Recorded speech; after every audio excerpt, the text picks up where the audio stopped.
Salut à tous, je suis Maxime Gauthier, président de l'association Clean My Island. Je rêve d'une Guadeloupe plus propre et plus belle.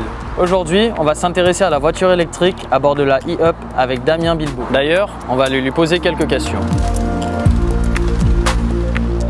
Selon les dires, la voiture électrique produirait moins de polluants et de gaz à effet de serre que les autres véhicules, mais malgré ça, les gens restent assez sceptiques. Pourquoi? En Guadeloupe, historiquement, l'électricité est beaucoup produite à base de fuel et de charbon. Avec la transition énergétique, aujourd'hui, on a 25% de l'énergie guadeloupéenne qui est produite à base d'énergie renouvelable, que ce soit via de la géothermie, via de l'éolien ou via du photovoltaïque.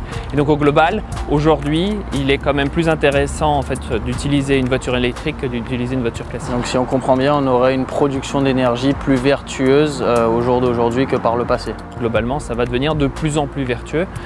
Évidemment à condition de bien choisir le moment où on charge nos véhicules parce que si on les charge à 19 h au moment où tout le monde consomme, ça revient à charger sa voiture électrique et l'électricité qui sort directement d'une centrale au fioul lourd ou au charbon. Ce n'est pas le meilleur moment pour charger sa voiture. On a aussi souvent parlé d'une autonomie pas très importante au niveau de la voiture électrique. Qu'en est-il aujourd'hui? La plupart des modèles électriques sont capables de faire à peu près 200 km. Et sur un territoire comme le nôtre, 200 km, c'est extrêmement bien adapté. Pour la Guadeloupe, c'est plus un souci.